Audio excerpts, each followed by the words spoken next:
Welcome to Survive and Advance on the Grueling Truth Sports Network. Survive and Advance is brought to you by Replenishing Care Technologies, the future of sports medicine. To check out more about Replenishing Care and all that they offer, go to thegruelingtruth.net, click on the banner at the top of the page. I'm your co-host for Survive and Advance, Mike Goodpaster. Right now, I'd like to welcome in my other co-host, a member of the Indiana Basketball Hall of Fame, and he was a 1981 national champion, Steve Risley. How you doing, Steve? Morning, Mike. Good morning, Lucas. Why would you say morning to Lucas? Because he has not been introduced yet. I'm omnipresent. Yeah, well, you know what? It's supposed to be a surprise for the listeners, and you ruined it for every one of them. Next up, of course, he is not a co-host because Steve Risley will not have that. And He is he's a guest, I guess we could call him. I don't really know why we have him on, but Steve feels sorry for him, so we have him on. Help me welcome to the show. I think his nickname in high school was Canadian Thunder. Lucas Weiss. How you doing, Lucas? Doing very well, Mike. It's always a pleasure to talk sports with you guys, so looking forward to today. Hey, Lucas, from now on, our new nickname for Mike is Serena. We're just going to start calling him Serena. So now we're going to bring this to a sexist rant, and you're going to make fun of me by calling me a woman's name? That's like calling me a cheater. I have kids, Steve. I have kids. So you need to apologize to me right now, or you'll never work another show with me again. That's another code of conduct violation. There you go. But I own the button. Threatening a co-host. And you can't kick me off. Threatening a co-host. No, you threatened me. Oh, yes, I can. I have my own call-in number, my own docket number. We can easily do this show without you.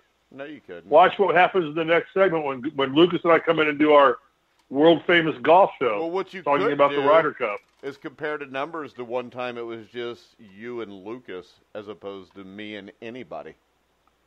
And you know what the one constant is in the whole thing, Mike, or Serena? Is me. I'm the only one who's involved in both programs. Actually, there you go. The thing is this. If you look at it, if it was me and Lucas, we would do just as big a numbers.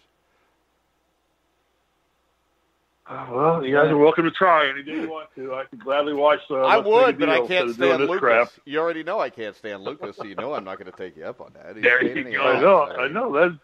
That's the truth. He's a soft little putt-putt golfing kid. I mean, he's like 14 years old. What grade are you in this year, Lucas? 7th? No. I'm well past that, Mike. Okay. I have a university degree. So you're in high school now. All right. So we're going to look at the 2018-19 college basketball season. We're only a few weeks away from everybody going into camp or whatever they call it for college basketball. What's the thing you're really looking for this year, Steve? A little more balance from top to bottom across the board. I mean, I see how these new rules come into effect with players, what the agents are going to do. I mean, it's going to be the same old. I think you got your top 4 or 5 teams are still going to be up there. Kentucky, Kansas, Duke, Gonzaga are going to be players in the whole thing. A couple new entries, Nevada's in there, Tennessee's making a run. Oh, they were strong teams last year. See if Virginia can recover from their history-making debacle at the start of the tournament last year. So, college basketball puts probably the best product on the floor of all the major sports, top to bottom, I think, night in and night out. There's always a great game on. There's always a great atmosphere in a game. ESPN and all the channels that cover it make it for a lot of fun. And I think because of the consistency of when it's on television, you can always find a great college basketball game on. And I just look for another banner year. I thought last year was a great year. Villanova, deserving to win and winning the whole thing. So I'm just looking for a repeat of that, new young talent coming in, and another fun year of college basketball. All right, Lucas? Yeah, I mean, for me, I looking to see, perennial programs up at the top. As Steve mentioned, Kansas, Duke up there. my North Carolina Tar Heels, I mean, I think are going to be right in the mix. They always seem to reload, and I know Roy Williams coaching there will do a good job of, making them go to the tournament, maybe have a long tournament run. But I don't know. For me, Steve's right. It's always exciting. When the March Madness comes on, that's the event I follow from start to finish. Hopefully this year I can maybe, tune into more of the regular season, because that always produces some really, really entertaining games. All right. The thing I look forward to is North Carolina. I think Nasir Little will be the most impactful freshman in the country. I know Duke has got Zion Williamson, Cam Reddish, R.J. Barrett, and all those guys are getting publicity. But Little gets buckets, and I think North Carolina needs someone to score following Joel Berry's departure. I think he could have a huge year. The other freshman that stands out to me, Steve, is Romeo Langford. And I think he's a supremely talented scorer, and he's on a team that needs somebody that can score from the perimeter. And when you throw that with Juwan Morgan, I really look forward to the Indiana Hoosiers this year, Steve. Well, I think Indiana is probably going to make the biggest leap forward of any one of the traditionally perennial powerhouse basketball programs. I think Indiana's, Archie's going to be in his second year of coaching that program now. I think a lot of his wit and wisdom are going to fall into place, and a lot of his culture is going to start bleeding into the players. Morgan coming back was a big thing. Any freshman, in my eyes, becomes still a little bit of an anomaly until we put them on the court and see what they actually do against this level of competition, because the jump from high school to college is probably the biggest jump that any basketball player ever makes in his life. Kids in high school go from playing another All-American once or twice a season to where pretty much everybody on every major college basketball team is somebody's All-American or made some All-American list in some fashion, somewhere, shape, and time. And, I have a lot of faith in Langford, and that's a strong recruiting class he's brought in, not just about built around Langford. But I certainly look for big things from Indiana. I don't know if they'll contend for the Big Ten championship this year. They might. It's a total unknown. That team could come together and gel and be in the top 10 by the fourth or fifth game into the season. They've bolstered up their preseason schedule a lot better than what Crean had done in the past. And they've got a good nucleus. They've got a good coach. But they're going to be very fun and interesting to watch. That's for sure, a lot more so than the hype around Indiana's been in a long time. All right, Lucas, there's a handful of teams out here that it seems like everybody has ranked in the top four, which Kansas, Gonzaga, Kentucky, and Duke. When you look at those four teams, which one do you think is the best one and the most equipped to make a championship run this year? I like Kansas. I think that, Bill Self, I'm not a fan of Bill Self, but he always seems to get Kansas, into the March Madness. Last year they made it to the Final Four. They're adding Dedrick Lawson and KJ Lawson, who I think will provide Bill Self with two actual power forwards that I think will make, Kansas a tough team inside for opposing teams. I mean, Duke and Kentucky, they reload every year. They always are at the top of, every recruiting class. They have talented freshmen. They'll definitely produce some exciting basketball and score. But I think when you get into the tournament, you want some, tough physical players. And I like the Kansas Jayhawks. Yeah, and I think the biggest one there is Cal transfer Charlie Moore, who should be able to step in and handle the point guard duties. The only thing is they do lose Devontae Graham, Steve, and that's a huge loss. Yeah, definitely. Anytime you lose a player of that caliber, a leader and a scorer, it definitely hurts your program. But they've reloaded. Most of these big teams can reload fine. So Kansas definitely is going to be a player in there. I like Kentucky. This is just a Calipari canvas waiting to be painted for Kentucky. This is perfect for him. He's got two of his top scorers back in Washington and Green. Sweet 16 team. They got a graduate transfer, and Reed Travis is committed to play. And they've got the nation's number 2 recruiting class, which is where Calipari excels, is with these freshmen and gets them playing, at a high level very quickly in the program. I guess that they've got one of their 5-star point guards, Ashton Higgins, is reclassified and is eligible to play now. He's going to enroll in the program. So on paper, Kentucky looks as strong as anybody. This is a Calipari team. This is where he excels. He's one and done teams. And I've got to put my money on Kentucky right now to go ahead and get it done. The SEC is not necessarily the strongest basketball conference out there, and they should dominate there. They always play a good, tough schedule. And I like Kentucky as much as I hate to say it.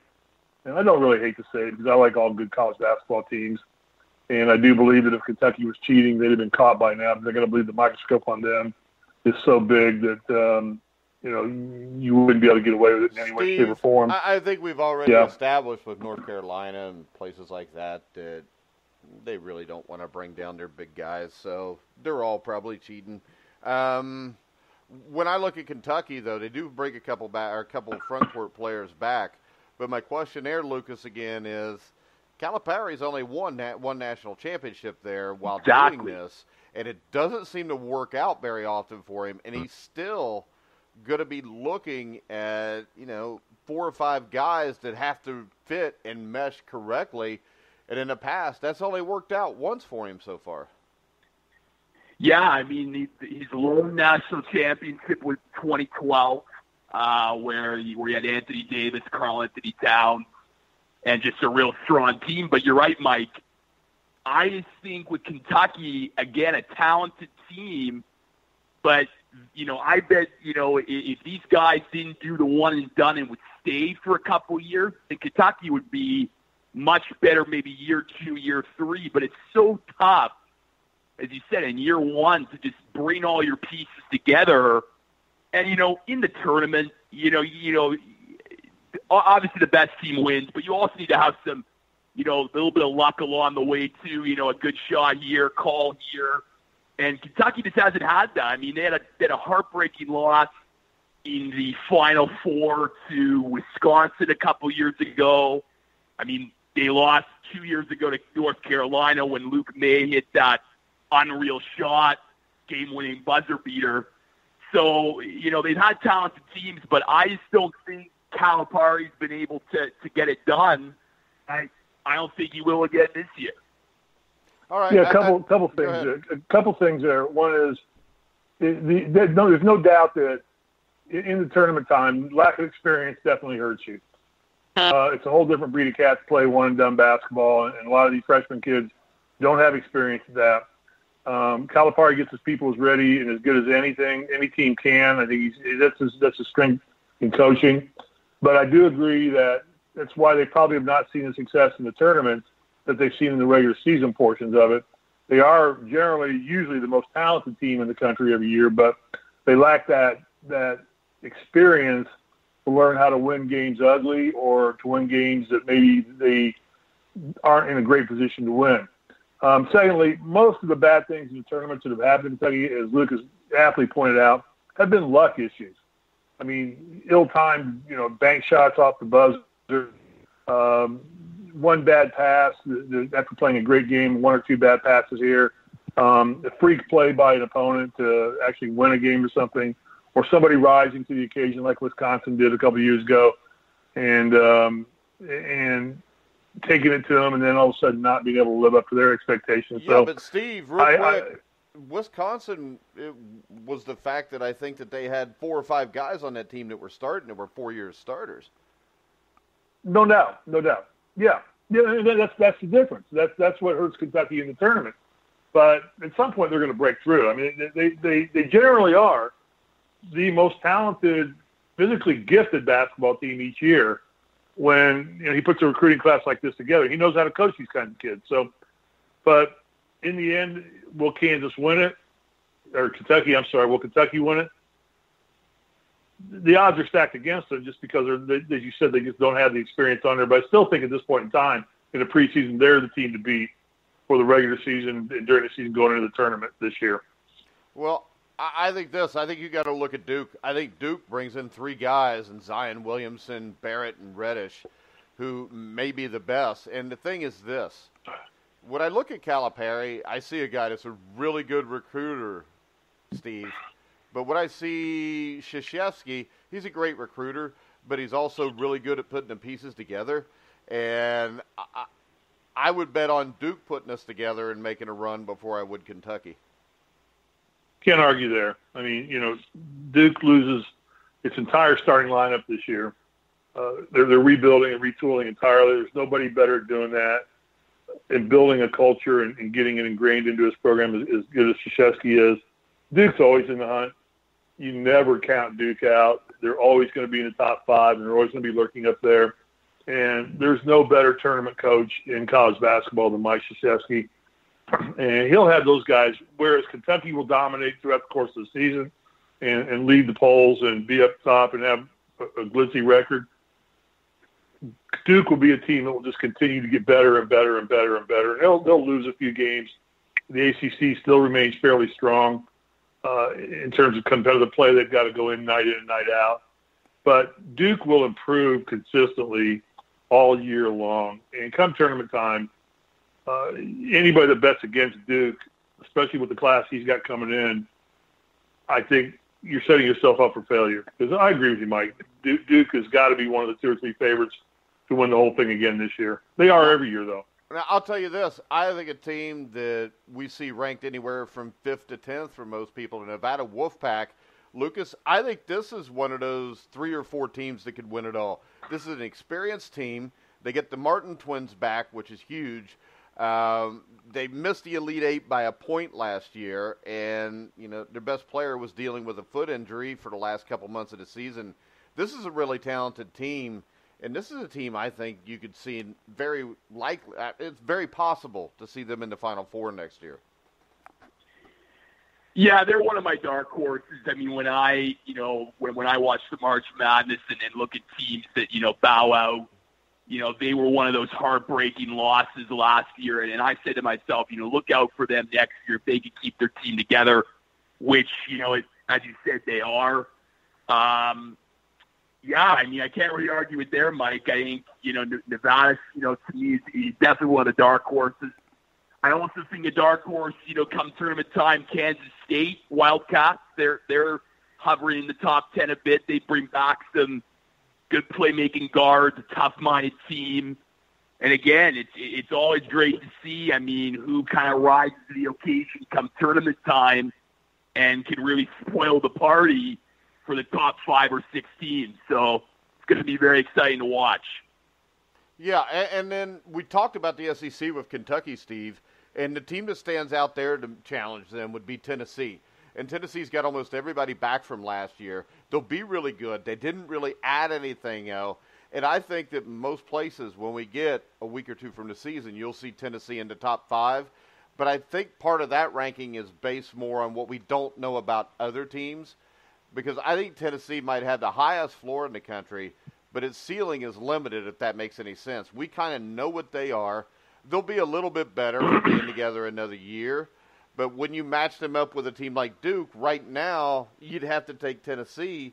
But until we see how these other teams like Kentucky, Duke, Kansas shake out, I think Tennessee has to be considered a contender. But with not adding anything, I don't know how much of a contender. Exactly. You got Grant Williams coming back, who was the SEC Player of the Year. 6 of their top scorers are back. They're definitely going to be in the hunt for the SEC. I don't think they'll get past Kentucky.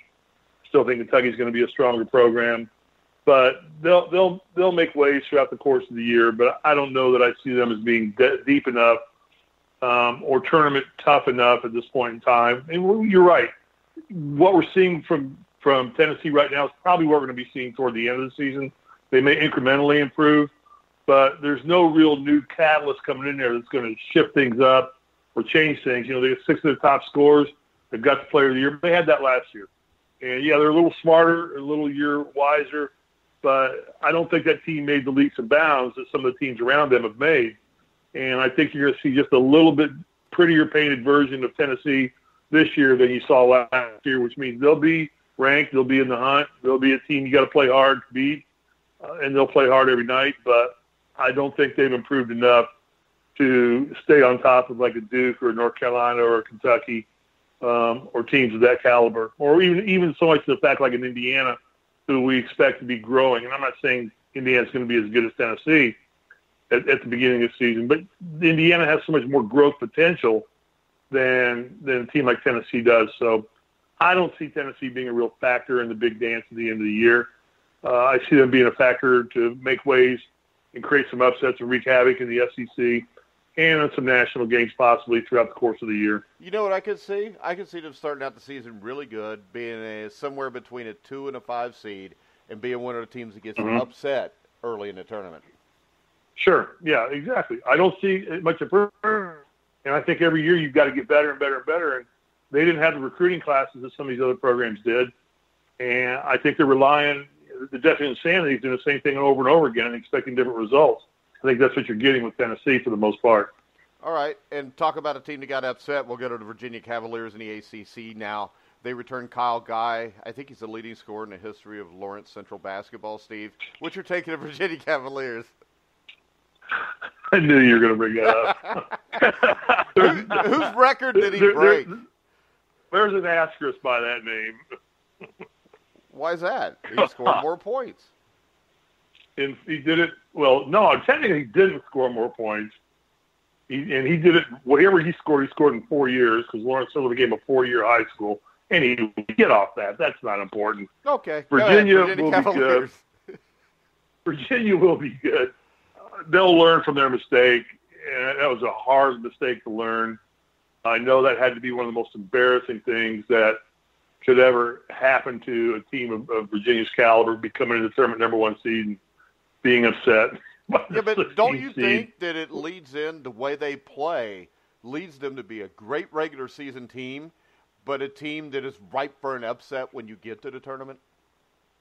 Yeah, but they were relying on a freshman and Kyle Guy to be their leader, basically, and to spearhead that offense. And that's a lot of weight to put on a kid of Guy's caliber and ability.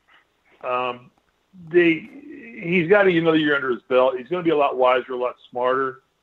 I think Virginia will be a force to be reckoned with, but I don't see them as a contender for the national championship. I didn't think they were last year. I thought that the number 1 seed was a gift to them. I didn't think they were worthy of it, and I didn't have them coming out of the regionals on the polls I did last year. I remember I thought that they were right for the picking, a little bit above themselves in terms of what they thought of their ability to play, and it bared out. It bared out real quickly for them.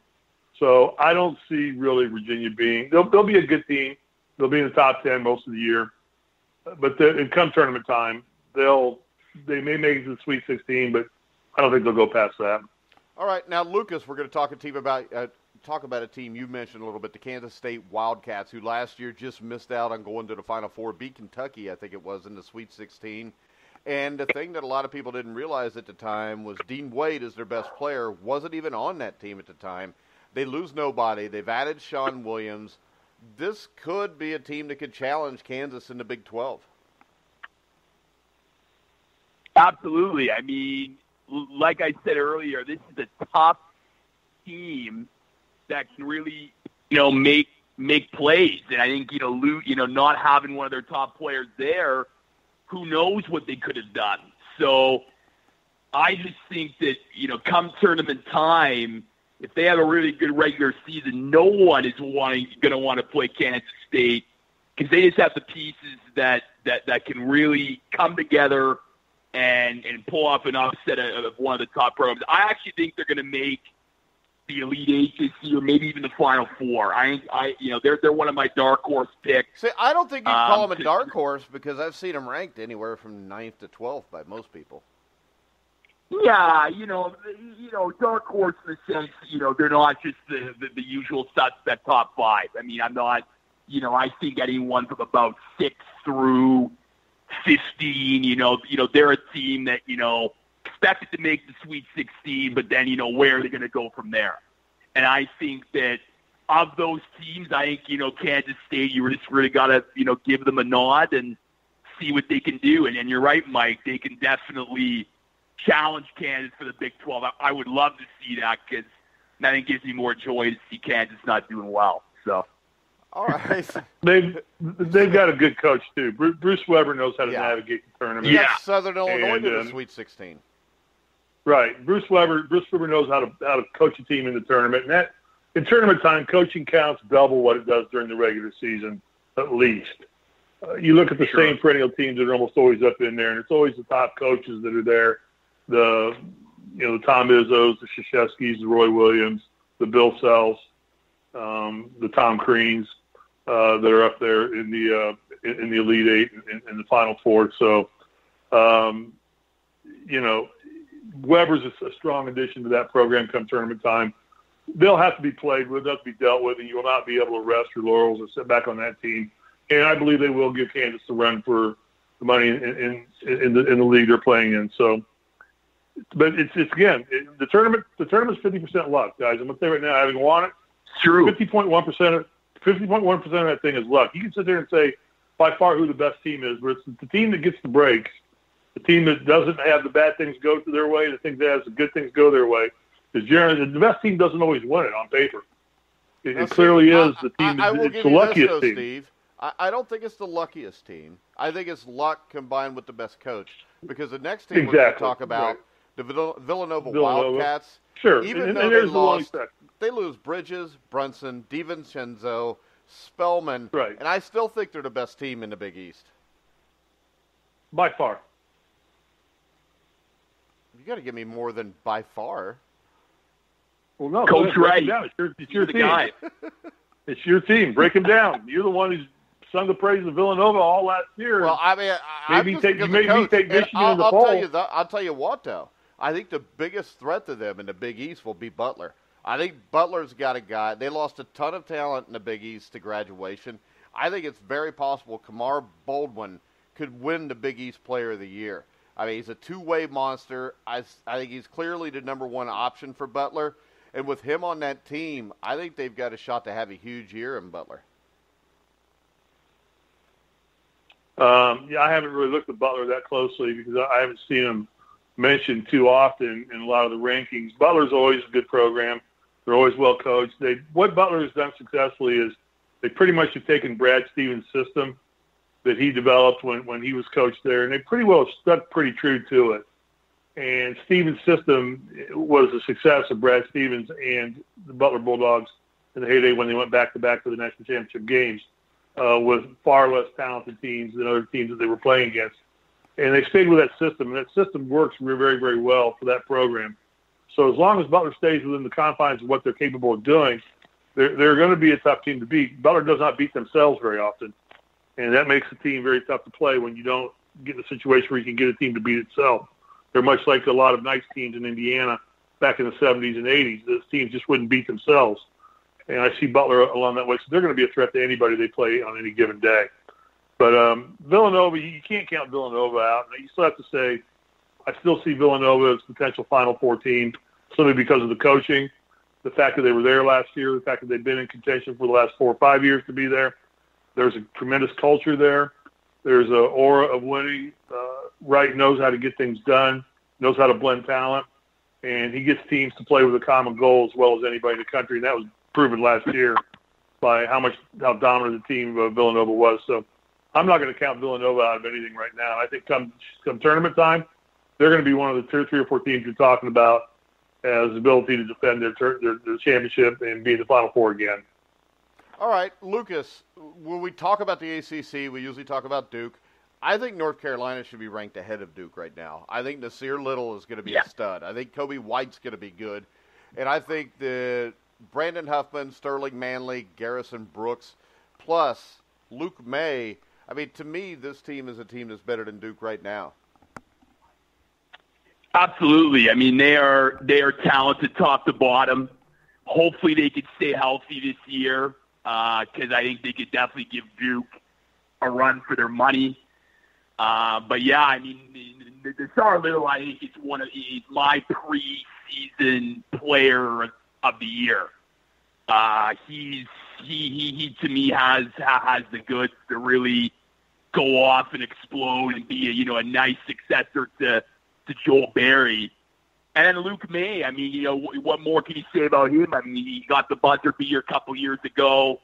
He's going to really use his veteran leadership in the locker room to really rally these younger guys together. And, again, another good coach in Roy Williams. So I really like my Tar Heels this year after a disappointing early round exit last year to make a run to Minneapolis next year.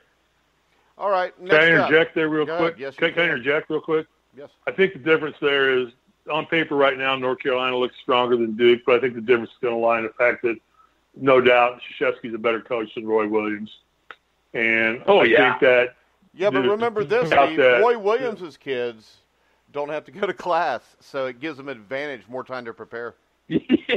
Okay. All right.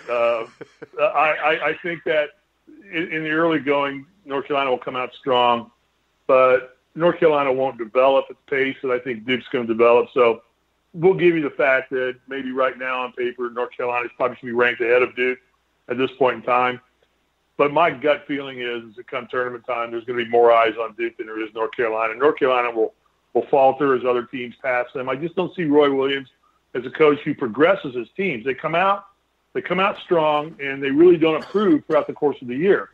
They come out good, but then they kind of just stay where they are the entire season. And by the end of the year, if you haven't improved from where you started at the beginning of the year to where you end up in tournament time, other teams have made great strides in improvement throughout the course of the year. The teams that end up playing for a national championship.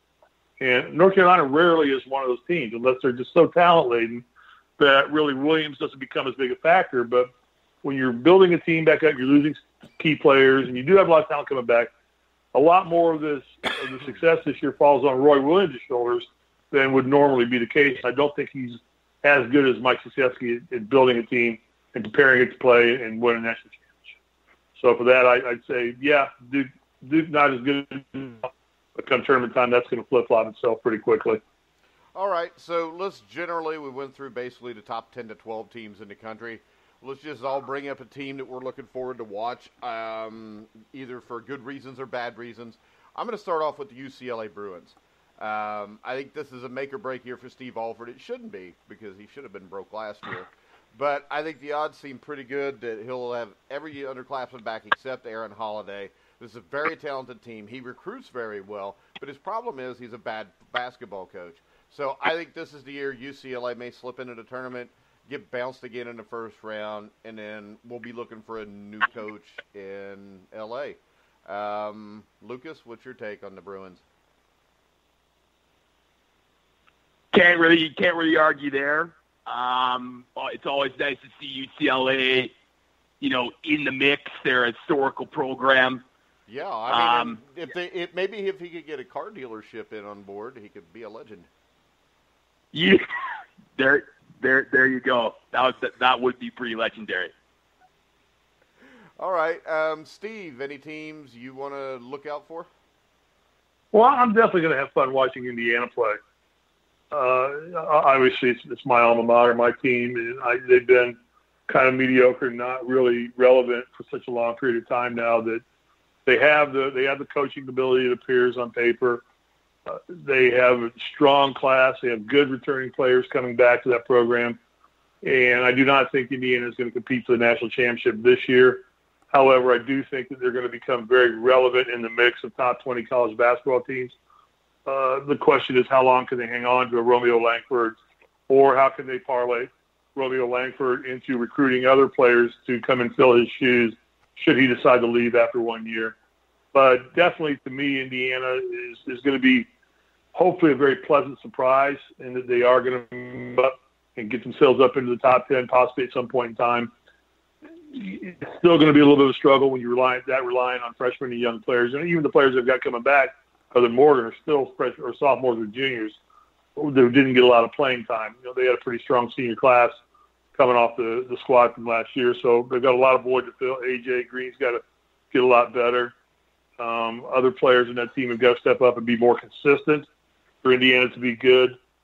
But I'm going to enjoy watching Indiana this year. For the first time, I can say I'm going to feel that when we sit down and watch them play, I do believe they will make the tournament. I think they depending on how they're playing at the end of the year. They do have a shot at Sweet 16. Of course, that all depends on seeding, how well they play in the course of the year. But if things hold as they've been holding and the development keeps coming and the recruiting keeps coming, because I know that on opening day of NFL football, Archie Miller was out in the state of Indiana and recruited and had only home visits of five-star recruits from Indiana alone. So he's out hitting the pavement in Indiana, trying to keep the Indiana talent in the state. There's a tremendous amount of talent in the state of Indiana. And I think Indiana is going to just be very fun to watch this year. All right. For me personally. Good.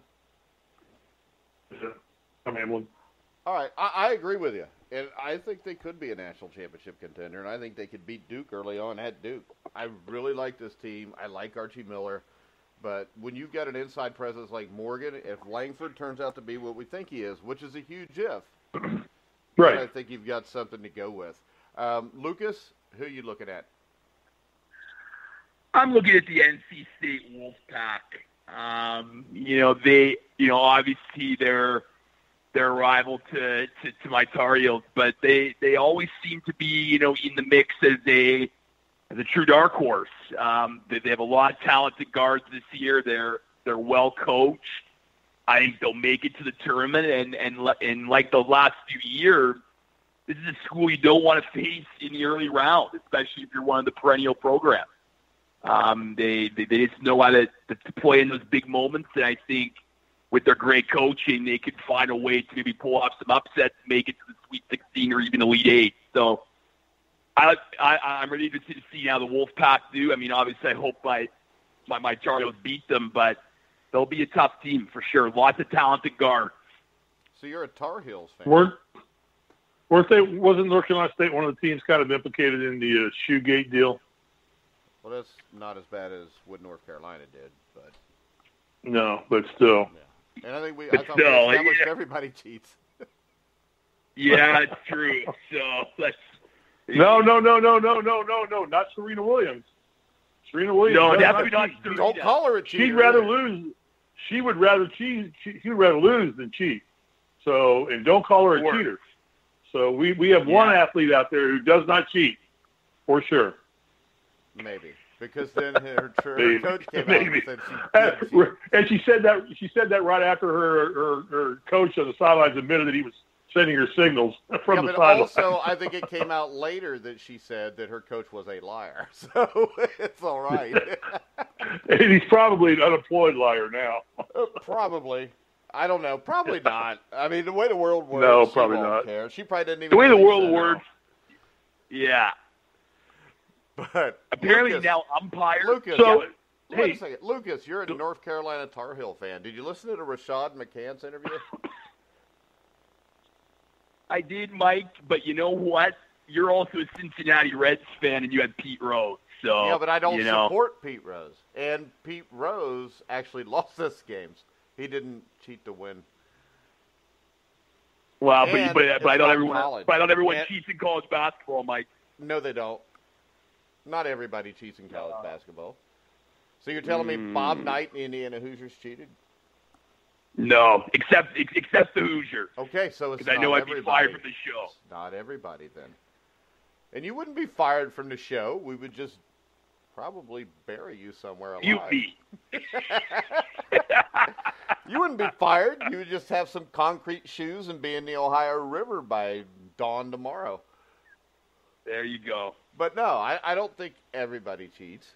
I think 90% of the programs cheat. I think, obviously, there's dark spots in the program. I'm certainly not happy about it. But, I'm a fan of, every single year what was put on the basketball court and the players that are playing. And I try to, not ignore, but not tune out all the noise because I want to focus on the team. And to me, as a fan, loyalty I think is a big thing, and I think that they'll always have my support. So you know what though, and this is not to knock you because I understand that. The thing that made me such a big Indiana Hoosier fan wasn't just the fact that they won. but it was the fact that I knew they won the way you should win. And I think there's a lot to be said for that 40 years ago, 20 years ago, and today. Now, the reason I stopped being an Indiana fan when Bobby Knight was gone wasn't necessarily that Bobby Knight was gone. It was that I thought the guys that replaced him were no longer clean. And I don't know if Archie Miller is or not, so now I'm probably like you. I just want to see my team win. But I can also tell you that if Indiana wasn't clean when Bobby Knight was there, then I wouldn't have thought as much of that program as I do, even though I'm a fan of it, if that makes any sense. No, that's a fair point, Mike. I mean, I think, you can – I think you have to separate, the basketball on the court and then just the off-the-court stuff. I think, in college football all the time, I mean, how do you think Ohio State Buckeye fans feel? I mean, you could be a Buckeyes fan for 20 years. Oh, they're Buckeyes. Ohio people don't even know the difference between right and wrong, so don't worry about it. Okay, but still, I mean, it's I think for me, I think as a rational fan, not just a blind supporter, you have to recognize the good and the bad. And I think, but what I'm saying is this. That's what was so cool about my childhood, because my state team, the team I always cheered for, I didn't really have to recognize the good and the bad. I mean, sure, Knight would have a tantrum, throw a chair here or there, but, I mean, I never had to worry about whether things were done right or not. And in the end, if you're sending your kids somewhere, you want them to learn something. You don't want them to just learn to feel entitled, like Serena Williams. Yeah. And, so, I mean, that's the thing. And this is the thing, Lucas. Do you really secretly hate Steve Risley because he dominated your North Carolina Tar Heels in 1981? No, because I wasn't even alive then. So, have you ever watched the film of Steve Risley? Michael Jordan still sang a game-winning shot, buzzer beater shot. That's what I remember. Oh, so do you remember 1984 when Steve Alford and Dan Dockage completely throttled Michael Jordan and beat the North Carolina Tar Heels? Part of my rearview mirror. It's distant memory. So you've never watched the 81 championship game? Nope, but I might now. After you need to watch it. I'll put it on my list. Risley dominated you guys, and I mean, he pretty much owns you now. He owns the entire state. Ain't that right, Steve? No. Not true at all. You combined for 26 points with Isaiah Thomas to win that game. If Steve and Isaiah don't play, you guys would have won by 13. There you go. Assuming that they would not have replaced Steve and Isaiah with two other players that might have scored some points. But, all right, we're going to wrap the show off because... Hey, one thing before we wrap up, just real quickly, what do we see as the conferences? How are the conferences stacking up this year, Mike? What are we looking at in terms of who do we think is going to produce the best conference basketball out there this year? You always got to look at the ACC, but I'll tell you, I think the SEC took a huge jump forward last year. And if Tennessee, Mississippi State, teams like that, Auburn, can continue, I think they're up there with it. I think in the Big Ten, I mean, a lot's going to depend on Indiana and Purdue. Purdue lost a lot from last year's team, but they still have one of the better players in the country. And what's Tom Izzo do with Michigan State? So I think the Big Ten has a bunch of huge question marks all over it. I think the ACC looks strong. I think the Big 12 looks strong because now you're throwing in teams like TCU and stuff look pretty good. Kansas State's going to be really good. But right now, if I had to pick my three best conferences, not in any order, it would be the ACC, the Big 12, and the SEC. I would tend to agree with you. I don't think it's going to be a strong year for the Big Ten. The Pac-12 out here in the West Coast is generally not very strong basketball program or as conference year in and year out. They've got a couple, even UCLA, Oregon may be pretty good as returning. But, I would tend to agree that those three probably be the top conferences to watch and produce the most teams into the tournament come draw time in March. Yeah, and I'm sure the Big East will be representative again, but Butler lost a lot. Xavier lost a ton, so you don't know how good those teams will be. I do think Butler's going to be good. I think Xavier will be a good team, but I don't think that you're going to see Xavier and Butler in the top 10. You might see him from time to time in the top 25, but I don't know. What's your take, Lucas? Yeah, I mean, I think the three conferences that you mentioned, have strong, are very strong. I think, the SEC to me is the strongest. I think that, we haven't really talked much about Auburn, but I think they're going to be a team to look out for this year. Lots of talented players on there. So I tend to agree. I think those are the top three. All right, guys. We're going to go ahead and wrap it up, but we have a huge day if you want to listen to live sports radio on The Grueling Truth today. At 4 o'clock today, Joe Kelly will be on with the Cincinnati Bengals Weekly Show. 8 o'clock tonight, Colin Hartman, Steve Risley, Indiana Basketball Weekly, Season 2, Episode 1. At 9:30, Robert Drummond, four-time CFL Grey Cup champion, will be on with the CFL Weekly Pick'em Show. And at 10:15 tonight, me, Jeremiah Pricer, and John Einreinhofer, who will probably call each other names tonight about this fight, will be on the preview to Triple G Canelo fight. Tomorrow, you can catch us again at noon live with Survive in Advance. We don't know if Lucas will be back yet or not. It's according if Steve will still be mad at him. You can follow us at Grueling Truth on Twitter or at Survive the Magic. Also, you can go to Facebook, get on our group page, The Grueling Truth. And you can hear all of our shows on iHeartRadio, iTunes, TuneIn, Spreaker, Stitcher, and no, Steve, I did not forget. I was just trying to get you to interrupt me with it, that you and Lucas will be doing the golf show today, which you can pick up probably tonight on thegruelingtruth.net around 10 o'clock Eastern Time. So make sure you guys check out the golf show there. So Steve was back there. He was fuming. I could hear the steam coming out of his ears because he thought, man, he's going to forget it again. But remember, Spotify. No, actually, Mike, I just was waiting for you to shut up so I could invite Lucas on tomorrow's show for Survive in Advance. Lucas, would you like to come back and join us tomorrow for Survive in Advance? I would love the opportunity. All right. Thank you. Well, he may cancel at the last minute. He might get a hangnail or something. But you can hear our NFL Pick'em show from last night with former Carolina Panthers, Tony Pike. Lucas Weiss was supposed to be on it, but he was afraid to come pick games against me because he knew I'd kick his ass. So remember, everybody, you can hear me, Lucas, and Steve in this Love Fest tomorrow at noon. Tomorrow at noon. And Lucas, we're going to talk about the Bengals and Ravens. And we're going to see if you're very intelligent or not. And then next week, Lucas, my Bengals face your Panthers. So we'll definitely have to have you on to preview that game. But for now, I guys, can't wait. We're going to go ahead. We're going to get off of here. For Lucas Weiss, Steve Risley, I'm Mike Goodpaster. You've been listening to The Grueling Truth, where the legends speak.